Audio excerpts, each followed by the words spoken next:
Okay, thank you for the time. Assalamualaikum warahmatullahi wabarakatuh. Good morning, everyone. Today we would like to present our research regarding the eco-friendly product design concept. In these sessions, we are going to explain three basic structure of the present study. First, introductions, second, method, and third, result, and the last one is conclusions. So let's move to the first chapter. In the introductions, our study focused on how the tendency of studies between 1990 until 2020. We read that many articles on the eco-friendly product design concept traditionally focus on its effect on consumer attitudes, household product, furniture design, fashion design, and architect designs. Another studies also analyze how to encourage environmental protections by applying green consumptions for further. However, some eco-friendly concepts are just temporary design concepts. The environmentally safe quality of a product remains debatable because of the credibility of the information, consumer behavior, consumer educations, green consumer, and product certifications. This is a complex issue which the environmental problem are keep going as well. So, in general, the previous studies were considering on the eco-friendly design concept that might be sensitive in two aspects, namely environmental effects and green consumption. Okay, then in the method we use, this study examined 23 papers in total published in the last 3 decades. These papers were organized according to the publications year and were investigated based on the 3 different attributes, namely product design, concept, and result, as listed based on the year of publications. However, this study is not a complete review of all the papers in product design results. The selected papers were based on the similarity of the product design concept, method, and the result. Okay, in the results, we would like to share a few studies due to the limited time in the current presentation schedule. Studies in 1990 and 2000s. We call this is the first decade studies. Mildenberg applied environmental friendly cars to charge company responsibility in the technical and environmental performance. The product was known as the Smart German Automobile. The smart concept resulted in the high recyclable contents in the vehicle interior, exterior, and technical complex sections. They found using 20 conventional designed components in the cockpit which had more than 10% recyclable proportions. Then, study from Crewet et al. Analyzed the incorporations of recycling in the product designs. There were 4 fundamental networks for recycling, namely designer, consumer, recyclers, and suppliers. It utilized a case study that allowed the industry to take responsibility for the life cycle. The results showed that company could be used to consider the inclusions of the recycling process in the product designs. In the second decade, Prakash, Sristava, and all studied plant tissue culture as a prospective element for a bioactive compound because it was proven effective to eliminate key pests. This study focused on the awareness of environmentally friendly and non-toxic pesticide.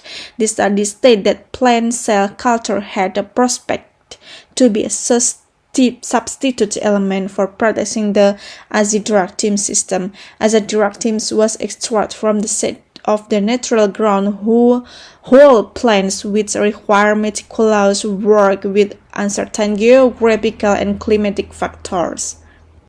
The next study was from Herrera investigated a unique topic of combining consumer motifs and the concept of eco-design labeled products that focus on environmental problems. They recruit the premium consumer who were willing to pay for eco-labeled product because their consumer motivations was known as a selfish act or altruistic reasons. The product was bottled orange juice with a retail brand that had two labels: organic and agricultural techniques, contributing to environmental protections. Then they recruit 128 participants were randomly assigned to two different groups, 70 participants and 58 participants respectively. An incentive-compatible experiment was done throughout within subject and between subject designed to study the effect of stating the product as eco-friendly and financially free on the premium consumer. The assumption was consumer willingness to pay for eco-labeled product was not motivated by higher taste. The result confirmed that in the between subject design, the information is not only affect but also controlled the buying price for the eco-friendly products. Even though the result of the study was significant, the sample were not suitable for socio-demographic subsamples. And let's move to the third decade studies. Dablihela studied consumers who shopped in various grocery retail stores with a survey method, and then her study used a total of 100 until 400 questionnaires with a cross-sectional studies by applying a random sample as well.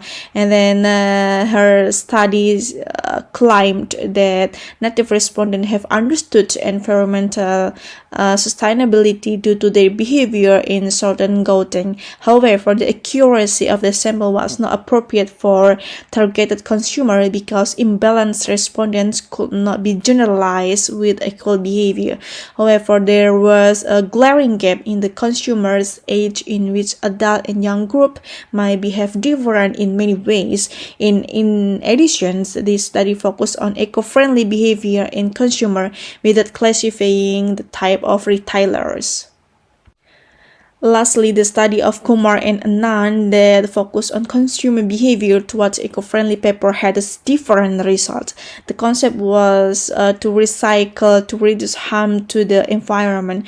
The study used questionnaire to collect primary data. The results showed that consumer attitudes and personal norms had a positive effect or purchase intentions toward the eco-friendly paper. The friendly use of a paper could be seen from how people use it printing, writing, documenting, and packaging in the paper industry. However, this study did not find a novelty because there were no differences from the previous studies that conducted by Stromhan and Rowe. Okay, then we move to the last part of the study. This is a conclusions part. Then this study surveyed the eco-friendly aspect in product design literature on the various topics including education, engineering, health, and biology and art.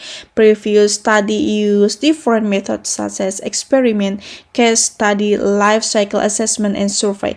But literature review was the one used the most.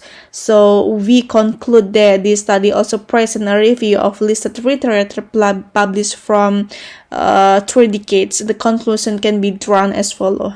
The first one, eco-friendly product is to have an increasing fundamental concept among researchers.